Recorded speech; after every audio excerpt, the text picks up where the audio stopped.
She was 8 weeks pregnant when I caught her. The DNA test revealed a 0% chance it was mine. But that wasn't even the worst part. My wife had been planning to kidnap our kids to California with her boyfriend. So I hired a PI. Hunting season was officially open. My name is Holden Lawson.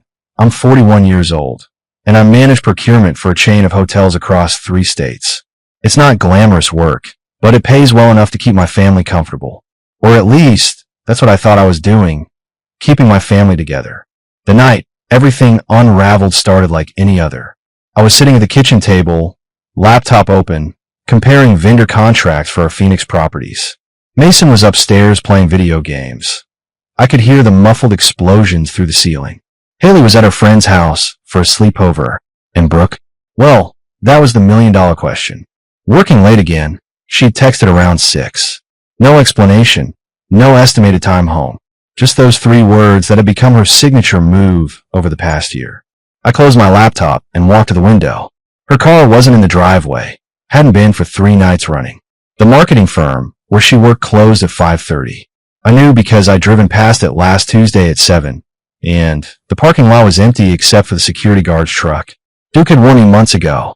We were having beers after a Veterans Day ceremony. He'd done 2 tours in Iraq with the Marines, and he looked me straight in the eye. "Brother," he said, "a woman who stops coming home isn't working late. She's working on her exit strategy." I'd laughed it off then. Duke didn't know Brooke like I did. We'd built a life together, had 2 kids, shared 16 years of memories. Sure, things had gotten routine, maybe even boring, but that's what marriage was, right? You traded excitement for stability. The sound of footsteps on the porch made me look up, but they passed by, just the neighbors coming home. I glanced at the clock, 11:47 p.m. Another late night at the office, apparently. I picked up my phone and scrolled through her text history. Her responses had gotten shorter over the months. Complete sentences had turned into single words. "Love you too" had become "thanks." And lately, she'd stopped responding altogether. Something inside me shifted that night. Call it intuition or just delayed recognition of reality. But I knew things were about to change. The comfortable lie I'd been living was about to shatter, and part of me was almost relieved. Because living in denial takes more energy than facing the truth. And I was tired of pretending everything was fine when my wife couldn't even be bothered to come home anymore. The credit card statement changed everything. I found it stuffed between grocery store circulars and Saturday's mail, which was odd because Brooke usually handled the bills online. But there it was, her personal Visa, the one she'd insisted on keeping separate for her own expenses. I almost tossed it aside. Almost. But something made me tear open the envelope while standing in the driveway. The first charge that caught my eye wasn't the amount. It was the location. The Velvet Rose. I knew that place. Every guy in town knew that place. It was a wine bar on the expensive side of downtown, where married people went when they didn't want to be seen by other married people. 3 charges in 2 weeks. Always 2 drinks. Always after 9 p.m. Always when she was supposedly working late. I walked inside and found Mason in the kitchen, making a sandwich that violated every principle of structural engineering. "Hey, Dad," he said through a mouthful of turkey. "Mom called. Said she's got another client dinner tonight. On a Saturday." I kept my voice level. He shrugged. "That's what she said." I went to my home office and locked the door. Then I did something I'd never done before. I logged into our cell phone account. The call logs loaded slowly, like the universe was giving me one last chance to stay ignorant. But I needed to know. The number appeared 17 times in the last week. Area code 480, local. No name attached, just digits. Calls at lunch. Texts after midnight. And one call that lasted 2 hours and 14 minutes at 11 p.m. on Tuesday, when she was supposedly in a budget meeting. My hands weren't shaking.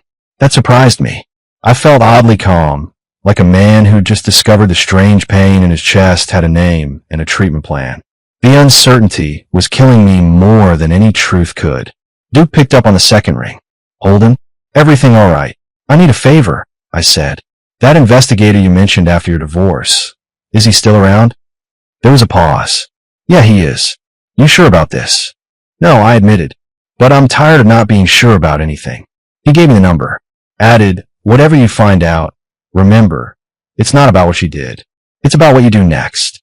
That night, Brooke came home at 11:15. Her hair was perfect, her makeup fresh, and she smelled like cologne that wasn't mine. She slipped into bed without a word, turning her back to me like she'd done for months. I lay there staring at the ceiling, the investigator's number burning in my phone. Tomorrow, I make the call. Tonight, I just needed to accept that my marriage had become a crime scene, and I was about to start collecting evidence. The private investigator's name was Frank Rizzo, and he looked exactly like you'd expect. Worn leather jacket, 3 days stubble, eyes that had seen too much. We met at a diner off Highway 60, the kind of place where the coffee's terrible, but nobody asks questions. Let me guess, Frank said, sliding into the booth across from me. She's working late, going to the gym more, and guarding her phone like it contains state secrets. That obvious. He shrugged. I've been doing this 20 years. The patterns don't change, just the technology. He pulled out a tablet. I'll need basic information. Her routine, vehicle, places she frequents. $400 a day, plus expenses. Most cases wrap up within a week. I slid him an envelope with her details and a cash retainer. There's something else. She's been going to the Velvet Rose. Multiple times. Frank's eyebrow twitched. That place isn't for casual drinks. I'll start there. 3 days later, at 2:17 a.m., my phone lit up. The message from Brooke made my blood freeze. You don't control me. I sat up in the guest bedroom. I've been sleeping there since hiring Frank, claiming back problems. My fingers moved across the screen without hesitation. Then stop coming home like you're my wife. The typing bubbles appeared immediately, disappeared, appeared again. Then nothing. I set the phone down and went to make coffee. I was stirring in sugar when the call started. 1, 5, 10. By the time I picked up the phone again, there were 35 missed calls and a string of texts ranging from fury to panic to negotiation. We need to talk. Don't ignore me. This is ridiculous. Please answer. Where are you? I'm coming home now. But I wasn't there. I was already at Duke's house, drinking bourbon on his back porch while he cleaned his service rifle, a ritual that calmed him. She's spiraling, I said, showing him the call log. Duke chambered around, then ejected it. Nah, brother. She's realizing the safety net's gone. There's a difference. My phone buzzed. Frank, check your email. The photos were clear, time-stamped, undeniable. Brooke and a man I recognized from her office, Ryan Kendall, the new accounts director, his hand on her lower back, her laughing at something he whispered. The two of them entering the Marriott downtown at 10:47 p.m. That's game over, Duke said quietly. No, I corrected, forwarding the photos to my lawyer. That's game on. The next morning, I found Brooke in the kitchen, still in last night's clothes, eyes red. Mason and Haley were eating cereal, uncomfortable with the tension. Kids, I said calmly, grab your bags. I'm driving you to school today. After they left, Brooke tried to speak. I held up my hand. Elena Reeves, I said. That's my attorney. Her number's on the counter. Whatever you need to say it through her. The cease and desist letter arrived at Brooke's office the following Monday. I knew because she called me 17 times in 10 minutes, each call going straight to voicemail. Elena had advised me to go dark. No contact, no responses, no emotional reactions that could be used against me. She's pregnant, Brooke announced when she ambushed me in the parking lot of Mason's school. 8 weeks. I kept walking toward my car. Congratulations. I'm sure Ryan's thrilled. Her face went pale. It's yours. It has to be yours. Has to be. I unlocked my car. That's not exactly convincing. I'll take a paternity test, she said desperately. I'll prove it. Great. Elena will arrange it. I got in and started the engine. She slammed her palm on my window. You can't just throw away 16 years. I lowered the window an inch. I didn't. You did. Every night at the Velvet Rose. Every meeting at the Marriott. Every lie about working late. Parents were starting to stare. Mason would hear about this tomorrow. But I was done protecting Brooke from consequences. That evening, Duke brought over something interesting. My boy at the phone company pulled some records. Legally, of course. Public information from civil suits. He handed me a folder. Your wife's boyfriend? You got a history. 2 restraining orders from ex-girlfriends. 1 assault charge, pleaded down to disturbing the peace. I studied the documents. Ryan Kendall was a predator in a tailored suit. Elena needs to see this. Already sent her copies. Duke poured himself whiskey. But here's the kicker. He's married. Wife's a prosecutor in the DA's office. The next morning started with Brooke trying to access our joint account. Declined. She tried the credit cards. Frozen. By noon, she was calling my sister, my mother, even my boss. Everyone had the same message. Talk to his lawyer. At 3 p.m., a process server walked into the Velvet Rose where Brooke was having her usual afternoon wine. In front of Ryan and half her office friends, she was served with divorce papers, a restraining order preventing her from entering my workplace, and a custody arrangement proposal that would make me primary guardian. Ryan, I heard later, received his own package at home. His wife opened it. The photos Frank had taken, the phone records, the evidence of misused company funds for their little adventures. By 5 p.m., he was locked out his house and his office. Brooke's text shifted from anger to desperation. You've destroyed my life. I finally responded once. No, I just documented it. That night, I made dinner for Mason and Haley. Real dinner, pot roast, mashed potatoes, green beans. We ate together for the first time in months. Is Mom coming home? Haley asked quietly. Not tonight, sweetheart, but you'll see her this weekend. Mason looked up. Dad, thanks for cooking. It was a small thing, but after months of takeout and silence, it felt like victory. Elena Reeves didn't look like a pit bull in Prada, but that's exactly what she was. Former military JAG, she'd transitioned to family law with the same precision she'd used prosecuting court-martials. We sat in her office reviewing Frank's surveillance report while she took notes in shorthand. The pregnancy complicates things, she said, tapping her Mont Blanc against the legal pad, but not insurmountably. We'll demand immediate paternity testing. If it's yours, we adjust custody accordingly. If it's not, she smiled like a shark sending blood. Well, that simplifies everything. What about Ryan's wife finding out? Already handled. I had lunch with Catherine Kennel yesterday. Lovely woman. Very motivated prosecutor. She's filing her own divorce and considering pressing charges for misuse of company resources. My phone buzzed. Brooke again, this time from her mother's number. I declined and turned back to Elena. There's something else, I said, pulling out a folder Duke had given me. My kids found this in their mother's car. Inside were brochures for private schools in California, apartment listings in San Diego, and a draft email to her sister about starting fresh on the West Coast. Elena's eyes sharpened. She was planning to take the children without telling you. Looks that way. Perfect. Judges really frown on parental kidnapping plots. She made more notes. I'll file an emergency custody order today. She won't be able to take them out of state without court approval. That afternoon, I picked up Mason and Haley from school. They'd been staying with me since Brooke moved to her mother's, and the routine was finally settling. Homework, dinner, actual conversations instead of the silence we'd lived in for months. Dad, Haley said over spaghetti, Grandma Helen keeps calling. She says Mom's sick. Your mom's going through a difficult time, I said carefully. But she's not sick. Mason snorted. She's sick all right. Sick of being married. Mason. What? It's true. Tommy's mom saw her at that wine place with some guy. Everyone knows. I set down my fork. What people know or think they know doesn't matter. What matters is that your mother and I both love you, even if we can't love each other anymore. Later, Duke came by with updates. Ryan got fired today. Turns out he'd been billing client dinners that were really dates with your wife. Company's pressing charges for fraud. Brooke must be thrilled. Oh, it gets better. His wife cleaned out their accounts before filing. He's broke, jobless, and living in his car. Your wife picked a real winner. My phone lit up with another call from Brooke's mother. This time I answered. Tom, you need to stop this vendetta. Helen started immediately. Brooke made a mistake. People make mistakes. Helen, she made choices. For months. Documented choices. And now she's facing consequences. She's pregnant. So she claims. We'll know for sure in 2 weeks when the test results come back. You're destroying my daughter. No, Helen. I'm protecting my children. There's a difference. I hung up and found Mason standing in the doorway. Dad, is Mom really pregnant? The hard questions never come when you're ready for them. She says she is. We're going to find out for sure soon. He nodded slowly. If she is, does that mean you'll get back together? No, son. Some things can't be fixed with a baby. But no matter what, you and Haley are my priority. Always. He hugged me then, this 14-year-old who'd been trying so hard to be strong.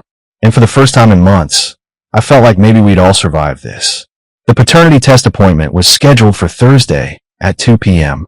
Brooke showed up looking like she'd raided a maternity catalog. Flowing dress, hand on her still flat stomach, the picture of wounded motherhood. The performance might have worked 6 months ago. Now it just looked desperate. Mr. Lawson, the technician said, "We'll need a blood sample from you and a prenatal sample from Mrs. Lawson. Results typically take 7 to 10 business days." Brooke grabbed my arm as we left. "Tom, please. We can work this out. For the baby." "Whose baby?" I asked quietly. Her face crumbled. "I don't know," she whispered. "I honestly don't know." It was the first truthful thing she'd said in months. That weekend was Mason's first basketball game of the season. I sat in the bleachers with Haley, cheering as he sank a three-pointer.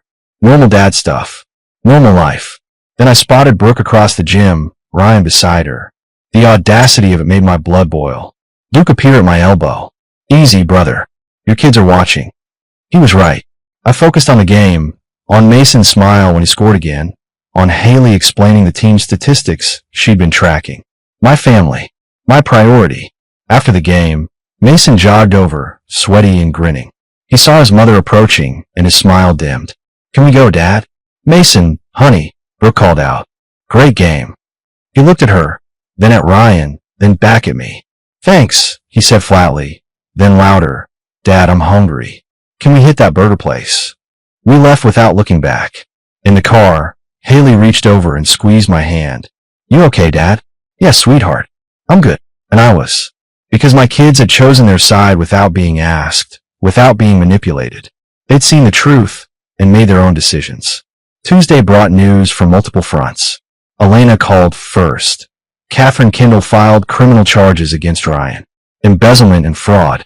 He's looking at serious time. Then Frank. "Thought you should know. Your wife's been apartment hunting. Downgrading significantly.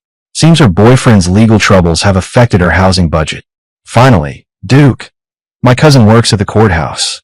Word is Brooke's lawyer is pushing for a quick settlement. Seems she wants this over before more comes out." That evening, I sat on the back deck. The same spot where this all started months ago. No cigarette this time, just coffee and clarity. The investigator's folder sat closed on the table. I didn't need to look at it anymore. The evidence had served its purpose. My phone buzzed. A text from Elena. "Preliminary hearing scheduled for Monday. Be ready." I was ready. Ready for court. Ready for whatever the paternity test revealed. Ready for the next chapter. Because sometimes the best revenge isn't what you do to someone who wronged you.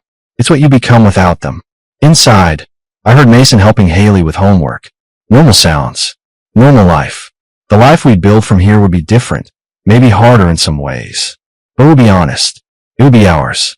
And that was worth more than 16 years of lies. The paternity results arrived on a Tuesday, delivered by courier to Elena's office. She called me immediately. "Can you come in? We need to discuss this in person." I found Duke in his garage, working on his truck. "Need backup." "Always." We drove in silence, both understanding that whatever was in that envelope would change everything. Elena met us in the conference room, the sealed results on the table between us. "Before we open this," she said, "I need you to understand the implications. If the child is yours, custody becomes complex. If it's not, open it," I said. She slid the paper across. The words jumped out. "Probability of paternity, 0%. Duke whistled low. "Well, that simplifies things." But it didn't. Not really. Because somewhere out there was a child who'd done nothing wrong, who'd be born into a mess created by adults who should have known better. "Ryan?" I asked. "Most likely. Though we'd need his DNA to confirm." Elena made notes. "This strengthens our position significantly. She'll have to drop any claim for spousal support, and the custody arrangement for Mason and Haley becomes much cleaner." That evening, I sat Mason and Haley down. They deserved honesty, age-appropriate but real. The test came back. I said simply, "The baby isn't mine." Mason's jaw tightened. So she lied. Again. She might not have known for sure. I offered, trying to be fair despite everything. "Stop defending her, Dad," Haley said quietly. She knew what she was doing. Later, my phone rang. "Brooke, hysterical. You told them? You told our children." I told them the truth. "Something you might try sometime." "I made mistakes, Tom. But I loved you." "No, I cut her off. Love doesn't sneak around. Love doesn't lie for months. Love doesn't try to pass off another man's baby as mine. What you felt was comfortable. I was your safety net while you played on the trapeze. What am I supposed to do now? She sobbed. Ryan won't answer my calls. His wife is destroying him. I'm pregnant and alone. You're pregnant with consequences, I said, and being alone might teach you what you had before you threw it away. Duke was still there when I hung up, bourbon in hand. Harsh, brother. Honest. There's a difference. We sat on the back porch, watching the sunset, the same porch where this all started, where I'd made the choice to stop accepting the unacceptable. You know what the funny thing is? I said, if she just asked for a divorce a year ago, we could have split amicably, shared custody, fair division, maybe even stayed friends for the kids' sake. But then she wouldn't have had the thrill, Duke observed. Some people need drama like others need air. My phone buzzed. A text from an unknown number. This is Ryan's wife, Catherine. We need to talk about our mutual problem. I showed Duke. He grinned.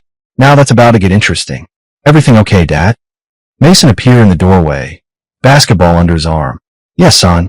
Want to shoot some hoops.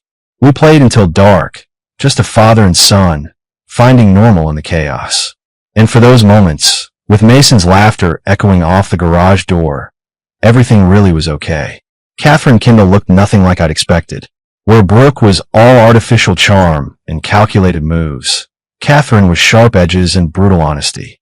We met at Elena's office, a power summit of the betrayed. Let's skip the pleasantries, Catherine began, sliding a folder across the table.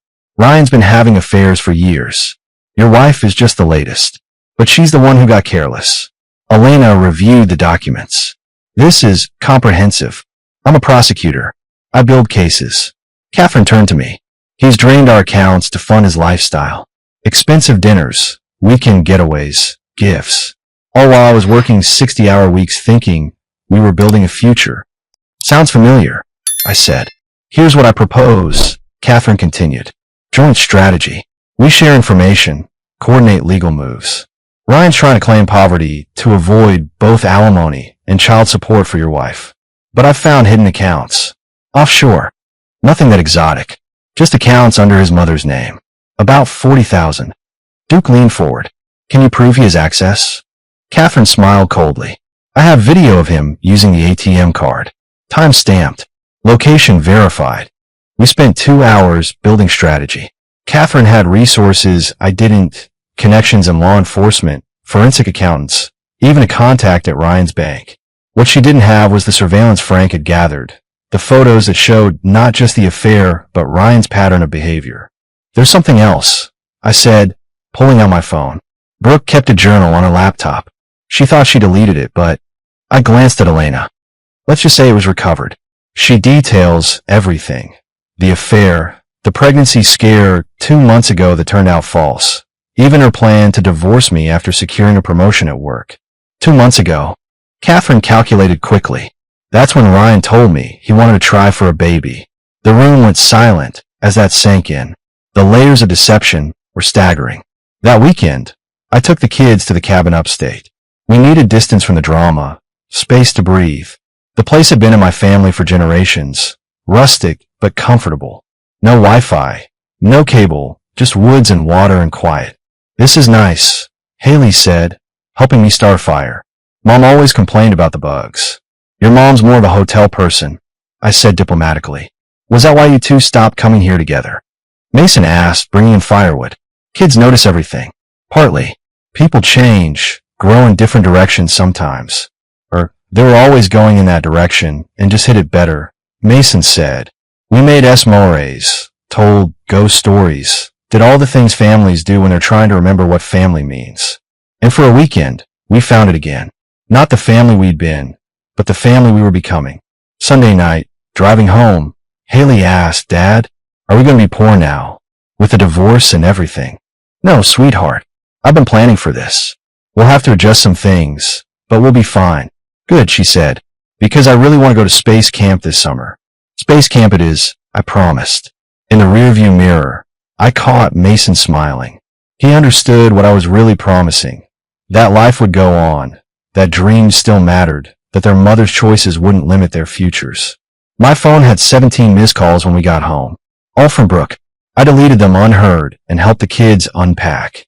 Tomorrow would bring more drama, more legal maneuvering, more consequences of choices made in the dark. But tonight, we were just us. And that was enough. The courtroom was smaller than I'd expected. No dramatic galleries, no tense atmosphere. Just a tired judge, 2 sets of lawyers, and the end of a marriage that had started with such hope 16 years ago. Brooke looked different. The pregnancy was showing now, 5 months along, and the designer clothes had been replaced with simple maternity wear. Ryan was nowhere to be seen. Fled to Arizona, according to Catherine, leaving bills and broken promises in his wake. All parties agreed to the terms. Judge Morrison asked, reviewing the settlement. Yes, Your Honor, we said in unison, the last thing we'd ever agree on. With a few signatures and a bang of the gavel, it was over. Brooke stood to leave, then turned back. Tom, for what it's worth, I'm sorry, not just for getting caught. For all of it. I studied her face, looking for the manipulation, the angle. But there was just exhaustion and something that might have been genuine regret. Take care of yourself, I said. And the baby. She nodded and left, her mother waiting in the hallway with tissues and recriminations. Elena walked me out. That went smoother than most. How do you feel? Like I just finished a marathon I never wanted to run. In the parking lot, Duke waited by his truck, Mason and Haley with him. They'd insisted on being there. Not in the courtroom, but close enough to matter. Is it done? Haley asked. It's done. Mason hugged me, quick and fierce. Good. Can we go to pizza now? And just like that, life moved forward. 2 weeks later, I met Catherine for coffee. She'd finalized her own divorce, taken Ryan for everything the law allowed. But there was no triumph in her eyes, just the same exhaustion I felt. What now, she asked. Now we rebuild. Focus on our kids. Try to remember who we were before we became the people they betrayed. I'm leaving the prosecutor's office, she said suddenly. Private practice. White-collar defense. Ironic, right? Fresh starts all around. She smiled, the first genuine one I'd seen. Would you like to have dinner sometime? Not a date, she added quickly. Just 2 people who understand what it's like to rebuild. I'd like that, I said, meaning it. That evening, I stood in my backyard watching Mason practice free throws while Haley timed him. Normal kids doing normal things. The affairs, the investigation, the bitter divorce. It would all fade into background noise eventually. But this, my children laughing as Mason missed spectacularly, this was real. My phone buzzed. A text from an unknown number that turned out to be Duke's cousin. Saw your ex at the grocery store. Looked rough. That boyfriend really did leave her high and dry, huh? I deleted it without responding. Brooke's struggles weren't my concern anymore. My energy belonged to the future, not the past. Dad, Haley called. Mason says he can make 20 free throws in a row. I bet him kitchen duty for a week he can't. Want it? I jogged over, grabbing the ball. You're on. But when he loses, you both do dishes. Their groans echoed across the yard, and I smiled. This was my life now. Simpler, quieter, but infinitely more honest. And that was more than enough. The wedding invitation arrived on a Tuesday. Elena Reeves and James Callahan cordially invite you. I smiled, remembering how she'd sworn off marriage after her first husband died in Afghanistan. But James was different. A pediatric surgeon who understood loss and second chances. You're going, right? Mason asked, reading over my shoulder. He was 15 now, taller than me, voice cracking between boy and man. Wouldn't miss it. She saved our lives. Can we come? Haley chimed in, looking up from her homework. Already RSVP'd for 3. Life had found its rhythm. Breakfast together, work, dinner, homework help bed, weekends at Mason's games or Haley science competitions. Simple. Stable. Good. Brooke had moved to Portland with her daughter. Yes, Ryan's daughter, confirmed by court-ordered testing when he tried to deny paternity from Arizona. She sent pictures occasionally, trying to maintain some connection with Mason and Haley. They responded politely but distantly, the way you'd interact with a cousin you rarely saw. The doorbell rang. Catherine Kendall stood on my porch, holding a bottle of wine and wearing jeans instead of her usual power suit. Still on for dinner? She asked. We've been doing this for months now. Weekly dinners, sometimes with her kids, sometimes mine, sometimes just us. Not dating, exactly. Just two people who understood that trust was earned slowly and broken quickly. Spaghetti night, I said, stepping aside. Fair warning, Haley's making garlic bread, and she believes more is always better. Catherine laughed. Sounds perfect. In the kitchen, controlled chaos reigned. Mason stirring sauce, Haley buttering enough bread to feed an army, me trying to keep pasta from boiling over. Catherine jumped in without asking, grating Parmesan and stealing tastes of sauce. This is nice, she said quietly while the kids argued about music choices. Yeah, I agreed. It is. After dinner, while the kids cleaned up, a firm rule in the Lawson house, Catherine and I sat on the back porch with coffee. I have something to tell you, she said. I've been offered a partnership at Brennan and Associates. That's incredible. Catherine, you deserve this. It means longer hours initially, less time for. She gestured vaguely between us. We're not in a rush, I said. Take the partnership. Build your career. We'll still be here. She studied me. You mean that? I've learned to say what I mean. Saves time. Mason appeared in the doorway. Dad, Haley won't admit I won the dishes bet fair and square. Did you actually make 20 free throws? Well, 19. But the last one was really close. Catherine laughed, a sound that had become familiar in my house. Sounds like you both do dishes. She's a lawyer, I reminded him. Don't argue technicalities with lawyers. As Mason trudged back inside, muttering about unfair advantages, Catherine stood to leave. Same time next week, she asked. Wouldn't miss it. Watching her drive away, I felt something I hadn't in years. Not love, too early for that. Not desire, too complicated for now. Just possibility. The idea that maybe, eventually, when we were both ready, there might be something worth building together. But tonight, I had dishes to help with and kids to tuck in, even if they insisted they were too old for it. I had a life that made sense, a future that belonged to me, and peace that couldn't be shaken by someone else's choices. The boy who believed in forever was gone. In his place stood a man who understood that sometimes the best endings aren't endings at all. They're beginnings.